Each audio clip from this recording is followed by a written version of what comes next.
Señor esté con ustedes. Y con vuestro espíritu. Lectura del Santo Evangelio según San Lucas. Gloria a ti, Señor. Excelentísimo Teófilo, muchos han emprendido la tarea de componer un relato de los hechos que se han verificado entre nosotros, siguiendo las tradiciones transmitidas por los que primero fueron testigos oculares y luego predicadores de la palabra. Yo también, después de comprobarlo todo exactamente desde el principio, he resuelto escribírtelos por su orden para que conozcas la solidez de las enseñanzas que has recibido. En aquel tiempo, Jesús volvió a Galilea con la fuerza del Espíritu, y su fama se extendió por toda la comarca. Enseñaba en las sinagogas y todos lo alababan. Fue a Nazaret, donde se había criado, entró en la sinagoga como era su costumbre los sábados, y se puso en pie para hacer la lectura. Le entregaron el libro del profeta Isaías, y desenrollándolo, encontró el pasaje donde estaba escrito: El Espíritu del Señor está sobre mí, porque Él me ha ungido. Me ha enviado para anunciar el Evangelio a los pobres, para anunciar a los cautivos la libertad y a los ciegos la vista, para dar libertad a los oprimidos, para anunciar el año de gracia del Señor. Y enrollando el libro, lo devolvió al que le ayudaba y se sentó. Toda la sinagoga tenía los ojos fijos en él, y él se puso a decirles: Hoy se cumple esta escritura que acabáis de oír. Palabra del Señor. Gloria a ti, Señor Jesús. Palabra David, confío en ti, Señor. Palabra eterna,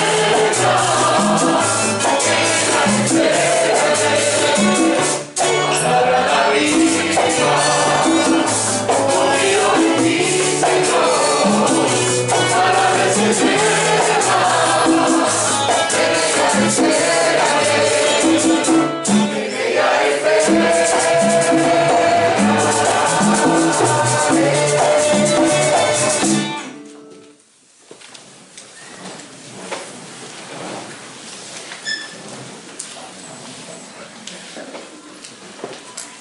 Dios creó el mundo y a los seres humanos los creó diversos. No nos creó a todos iguales, sino que nos creó diversos. De tal manera que Dios repartió sus dones y cualidades de modo distinto. Y hay personas que desarrollan unas destrezas, son inteligentes, acceden a una profesión. Y hay otros que no desarrollan una profesión, sino que son jardineros. Hay otros que son distintas profesiones a lo largo y ancho de su vida personal. Y por lo tanto, Dios nos fue haciendo a cada uno de nosotros de modo diverso, no iguales, con una finalidad. Y es precisamente que cada uno, con los dones y talentos que tiene, se ponga al servicio de los demás. No nos hizo islas, nos hizo que nosotros tuviéramos necesidad del bien de los demás, tuviéramos necesidad de los otros, de las demás personas. De tal manera es así como Dios ha ido repartiendo sus dones, que nosotros podríamos decir que el mito de Tarzán, que nosotros hemos escuchado, de un niño que se pierde en la selva y que es precisamente encontrado por unos gorilas, ¿verdad?, que lo crían, y cuando por primera vez entra en contacto con seres humanos, según el mito original, ya él hablaba inglés, sabía cómo vestir, etc. Tenía una casa.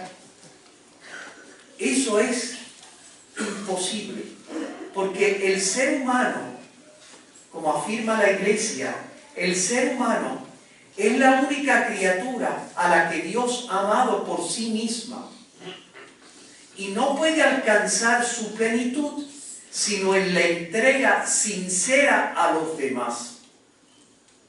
Por lo tanto, en la medida en que nosotros nos entregamos a los demás, entramos en contacto con los demás, desarrollamos todas nuestras cualidades y destrezas, en esa medida en que estamos en contacto con los otros, es que el ser humano se puede desarrollar en plenitud.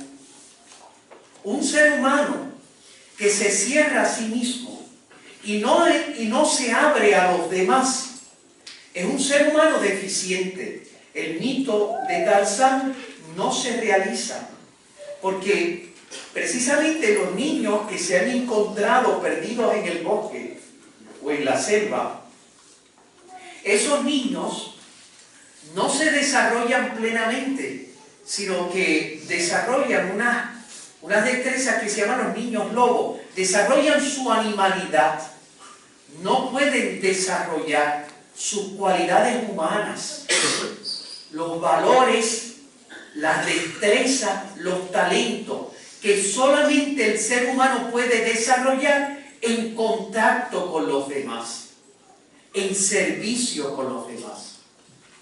Por eso es que hoy ustedes escuchaban que el apóstol Pablo nos decía, afirmaba de manera categórica, que cada uno en la iglesia, en este cuerpo, utilizando la imagen, cada uno tiene su propio don y talento, que lo pone al servicio de los demás.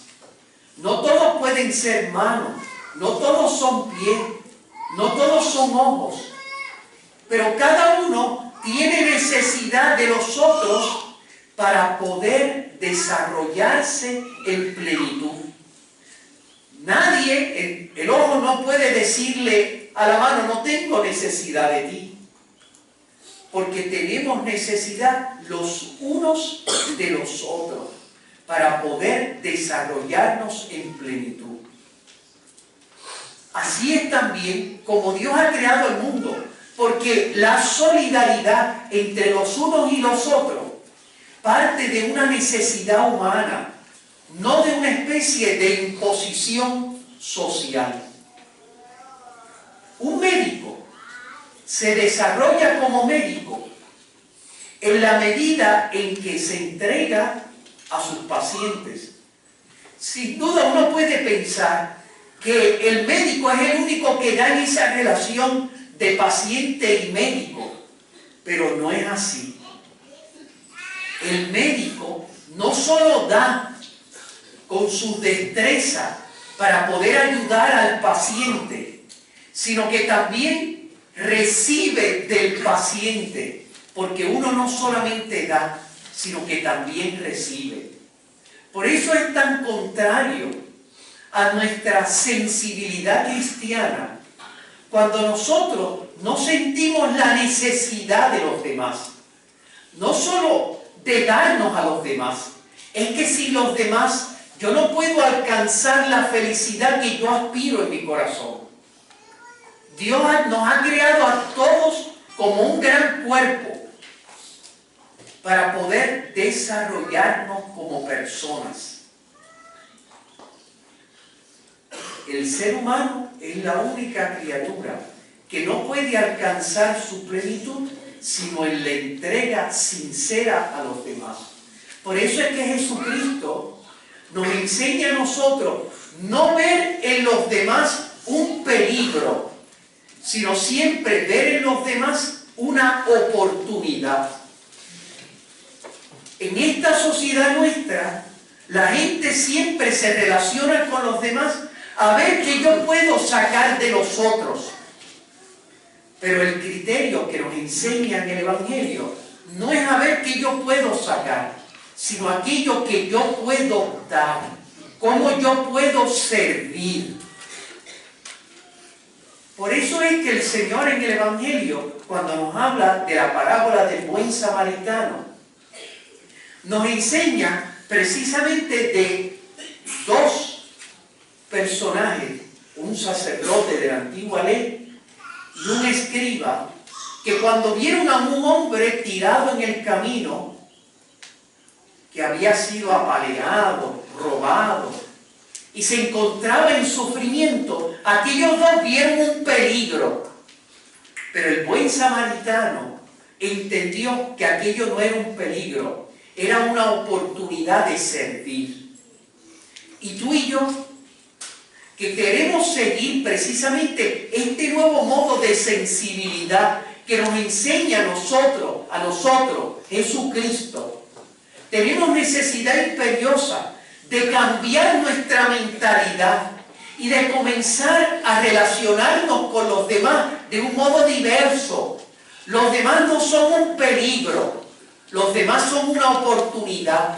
No solamente yo les doy, es que yo me enriquezco cuando me relaciono con los demás en una actitud de servicio, de entrega, de generosidad, capacidad de perdón, capacidad de sacrificio. Eso no me destruye, sino que me realiza. Porque el ser humano es la única criatura que solo puede alcanzar su plenitud en la entrega sincera a los demás. Por eso en esta sociedad nuestra, que a la gente cada vez más se les reorienta de una manera diversa, egoísta, el Evangelio nos intenta reorientar de un modo distinto. Nos intenta reorientar en la lógica de lo que Jesucristo le dijo a sus apóstoles. Hay más alegría en dar que en recibir. Esa es la lógica que nos enseña a nosotros el Evangelio. Hay más alegría en dar que en recibir. Por eso esta semana hubo un hecho que a mí me llamó la atención y que tal vez pasó desapercibido en la opinión pública. Hemos estado durante esta semana viendo con cierta molestia colectiva cómo la nueva mayoría, sobre todo un representante y un senador, han hecho unas propuestas de ley con la pretensión de imponer al colectivo de nuestra sociedad puertorriqueña una agenda ideológica. Muchas veces se ha acusado a la Iglesia y se le dice que las leyes, que la moral no se puede legislar. Sin embargo, estos dos legisladores, uno en la Cámara de Representantes, que ha hecho la propuesta de ampliar los supuestos de la Ley 54 a parejas del mismo sexo, como ustedes han escuchado, o la propuesta por parte de un senador de ampliar, de que sea un crimen, tanto en las empresas públicas, a nivel público como privado, el discriminar por motivos de orientación sexual. Como ustedes me han escuchado durante esta semana, detrás de eso no hay una pretensión de proteger ni a las parejas del mismo sexo, porque la ley 54, porque uno puede pensar, como les he dicho, uno puede decir, pero es que no tienen derecho estas personas a ser protegidas por la ley. Uno podría pensar así, pero como yo he explicado, la ley 54 no es el único modo de protegerme de una manera eficaz y adecuada contra la agresión de otra persona. No hay necesidad, sino la necesidad por parte de algunos grupos de presión de intentar legislar ideologías y no de intentar proteger a ninguna categoría social. Mucho menos cuando uno piensa el discrimen por orientación sexual. Porque uno podría pensar legítimamente, pero ¿quién puede oponerse a que se discrimine contra una persona? Mire, es que cuando uno piensa que en este país nuestro hay unas necesidades mucho más imperiosas y que esta legislación no parte de unos principios, de una necesidad social real. Yo quisiera saber qué tipo de estudios se han hecho para ver si realmente en Puerto Rico ha habido o existe un discrimen por orientación sexual. A ver si responde a una necesidad real. Yo creo que en nuestro país, como ustedes verán en el ejemplo que les presentaré, hay una necesidad mucho más imperiosa de nosotros ver que hay un rostro de la pobreza, que es el rostro de los ancianos, que están en sus hogares, a veces despreciados por sus familiares, o a veces se encuentran en pobreza porque no tienen a nadie. Hay una necesidad en este país, mucho más necesaria, de que se legisle a favor de otras cosas, como puede ser la criminalidad, como puede ser este país que se nos está cayendo en canto, en violencia. Y no creo que el joven que fue asesinado vilmente por el otro joven, por más ley 54, no era el modo eficaz de evitar lo que estamos sufriendo en este país. Es más, les digo más, porque a mí estos asuntos me inquietan como sacerdote. Yo me he puesto en la tarea de ver si realmente hay estadísticas, porque si se va a proponer una ley, debe basarse en estadísticas, en cosas objetivas. Si realmente hay un discrimen en nuestro país por orientación sexual, si eso responde a una necesidad, o como yo intuyo, y de la cual estoy convencido, es parte de una agenda ideológica. Se nos dice, no se legisle la moral, pero tampoco se legisle la ideología. Cada uno con su ideología intente persuadir a los demás y no imponerla a los demás. De hecho, cuando ustedes miran las estadísticas, son todo lo contrario. Las personas llamadas, que se llaman a sí mismas, con orientación sexual hacia personas del mismo sexo, son, según las tres estadísticas, hechas en los Estados Unidos en distintos lugares, incluso con presencia hispana, son los mejores educados. Los que tienen, incluso algunos de ellas, las categorías, tienen mejores condiciones económicas.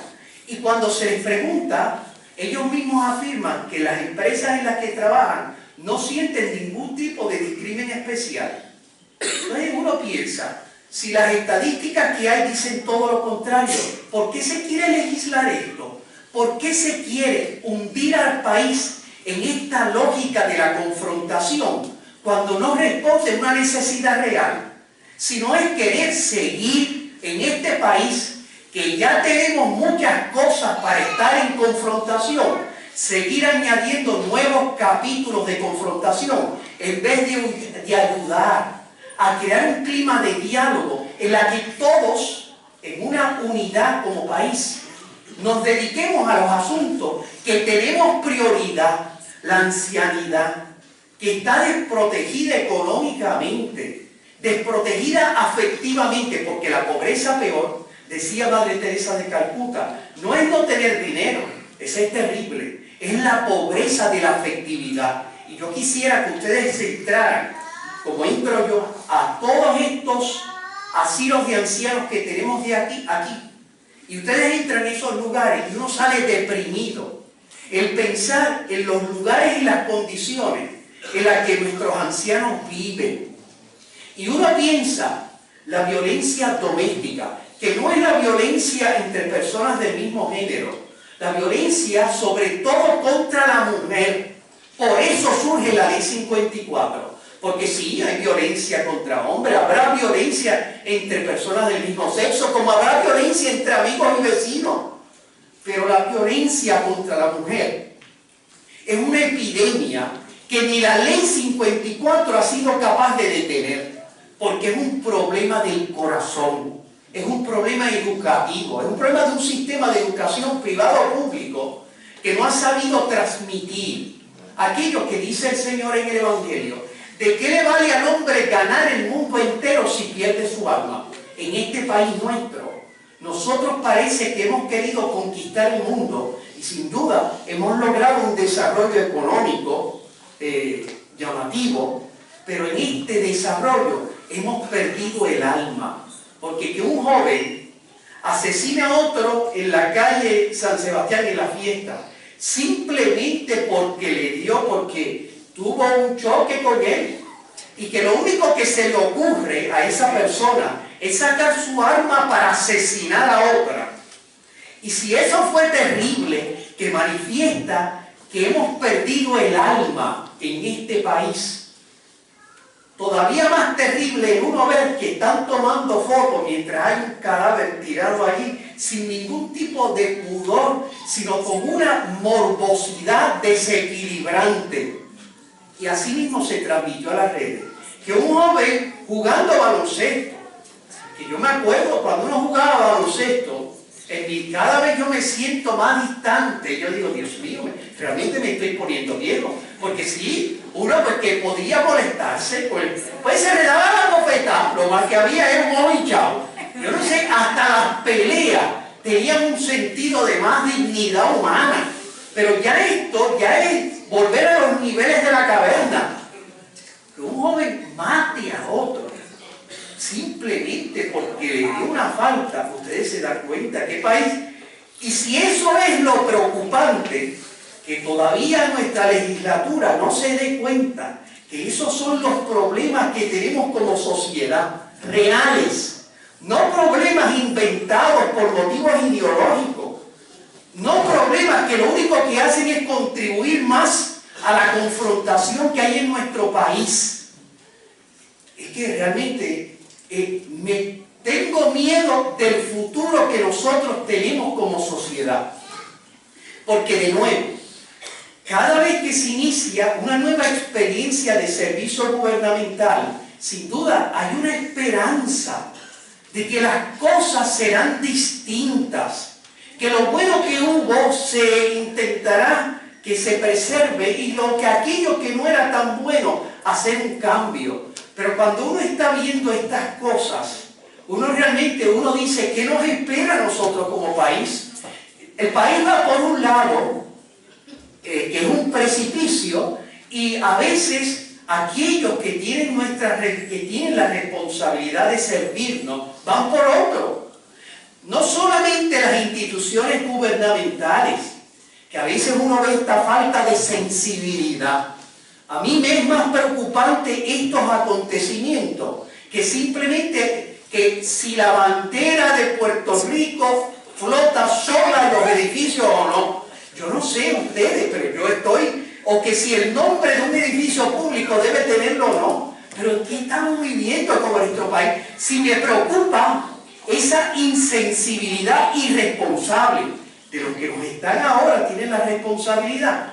Me preocupa que las instituciones religiosas, en las que yo me incluyo, y las instituciones educativas andan en la misma ceguera, porque sin duda la verdad que tiene un nombre se llama Jesucristo. La verdad no es una especie de losa inmensa de mármol que yo la tengo para lanzársela a los demás y aplastarlos. Esa no es el modo como Jesucristo expone la verdad, sino que la verdad persuade. Yo todavía, y es mi preocupación, así lo he manifestado, ustedes han escuchado a nuestros líderes religiosos manifestarse de una forma clara y articulada sobre estas inquietudes que yo les pongo aquí.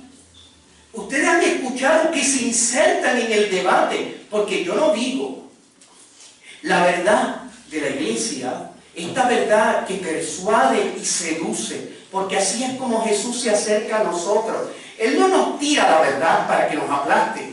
Él intenta persuadirnos y seducirnos.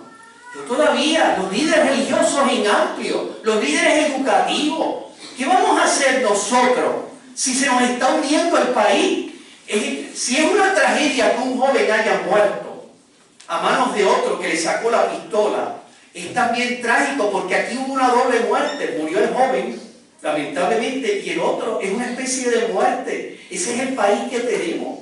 Que un pobre padre en su desesperación diga, lo único que yo puedo hacer es pensar que yo vengarme, porque es que cuando tú sientes la impotencia, que los que tendrían que proteger para evitar que el inocente muera, la iglesia, las instituciones educativas, la familia, las instituciones gubernamentales, todos están en una especie de ceguera. ¿Qué nos queda? Pues volver a la ley de la selva, cada uno sálvese el que pueda, porque esa es la situación tan terrible. Por eso, que nosotros estemos perdiendo nuestro tiempo en estas cosas baladíes y secundarias que no responden a una necesidad real, es lo preocupante que nosotros tenemos que percibir como país. Y por eso, hoy, con todo este cuadro que yo les he presentado, hay algo que la semana pasada a mí me hizo pensar. Me llamó la atención que el reverendo Rasky se encontraba en la actividad que ustedes supieron que hubo la semana pasada, la actividad Provida, en la que reúne distintos sectores religiosos del país para manifestarse en defensa de la vida humana. Y ustedes, en esa actividad, ¿verdad?, de cientos de personas, yo no lo sabía, todos los años asiste una periodista que es propiamente un transgénero, una persona que se hizo la operación, era un hombre, se hizo la operación cosmética para, entre comillas, cambiarse el sexo, y esta persona era un periodista que siempre era muy conocido por años en el Capitolio. Yo me acuerdo de encontrarlo muchas veces. Yo fui capellán del Senado durante cierto tiempo, y la relación era realmente una relación de gran amabilidad y respeto. Es una persona educada, vestía muy bien, y es una persona de gran amabilidad, y cada vez que me veía realmente era muy diferente y muy cariñosa esta persona conmigo. Pero contaba el reverendo que en la actividad de Provida que esta persona siempre asistía, encontró que se encontraba bastante deteriorado físicamente. Incluso se encontraba físicamente, llamaba la atención, todo harapiento, etc., pero asistió. Él cuenta que cuando regresaba, él notó que esta persona iba caminando, se veía mal, con mucha dificultad. Y le dijo, mira, te voy a dar con hasta tu casa. Y de hecho, entre ellos dos siempre hubo una buena relación. Él cuenta que la llevó a su casa, y cuando fue allí encontró que vivía en un edificio abandonado, en condiciones infrahumanas, con un matre en el suelo, casi sin comer. A él le conmovió, entró en contacto con algunos miembros de esta comunidad y al final logró conseguir un albergue donde esta persona ha sido llevada y gracias a Dios está contenta y está siendo tratado con dignidad. La cuestión es que a mí eso es lo que nos dice el Señor en el Evangelio. Nadie, por diverso que pueda pensar sobre ti, por diverso que piense de las cosas que tú piensas, nadie es un peligro. Toda persona es una oportunidad. Puede ser una persona que pertenezca a cualquier tipo de ideología, no importa. El Señor nos ha hecho diversos precisamente para que nosotros podamos desarrollar nuestros talentos y no solo demos, sino también recibamos. Ese pastor que actuó correctamente no solo le dio a esta persona, también recibió. Porque en la iglesia de Jesucristo todos somos oveja y pastor. Y por lo tanto, nadie puede sentirse que es tan grande que no sienta aquello que dijo el Señor. El que sea el más grande entre ustedes, sea el servidor de todos. Porque cuando Dios te da, siempre te da con la conciencia de un... O no te hace católico para que tú sientas una especie de superioridad aplastante, sino para que tú sientas en el corazón el deseo de servir, porque esa es la razón. Y por lo tanto, nosotros en esta sociedad, en la que como yo les presento hoy en la homilía, de las pocas veces que he hablado así, yo les quiero a ustedes decir, no vean nunca en el otro un problema, vean en el otro una oportunidad. Y tal vez el otro te lleve a la paciencia, al diálogo, a hacer que tus argumentos sean más claros y sensibles. Tal vez te lleve a la generosidad y al sacrificio, al perdón, a incluso dar la vida. Porque el Evangelio te lleva en una lógica tan distinta, que es la lógica de que hay más alegría en dar que en recibir. Por eso, sí, esta sociedad nuestra tiene necesidad de que tú y yo asumamos nuestra responsabilidad como la asumió María, que es la criatura más grande que ha salido de la mano de Dios. Después de Jesucristo, la criatura más hermosa, ni los ángeles ni los santos, ni ninguna criatura en este mundo. Sin embargo, esa criatura que es la más grande, su grandeza está como ella se autodefine. He aquí la sierva del Señor. Ella es grande porque sirve. Ella es la primera porque ha sido llamada a servir. Y así tú tienes que entender tu vida. Porque si Dios nos hizo diversos en este mundo, y hay gente que tal vez entiende la verdad al principio, y hay gente que no la entiende, y hay gente que es más difícil, y hay gente que no es tan difícil. Y hay gente que es inteligente y otra que no lo es tanto. Y habrá barrenderos, como habrá también abogados. El abogado no es más importante que el barrendero, ni que el gobernante. No, cada uno es capaz de ayudar al otro, de no solamente dar, sino también recibir. Por eso le pedimos a la Virgen María que desde el cielo nos ayude a nosotros a poder entregarle nuestro corazón a Dios para servir a los demás. Así sea. Amén.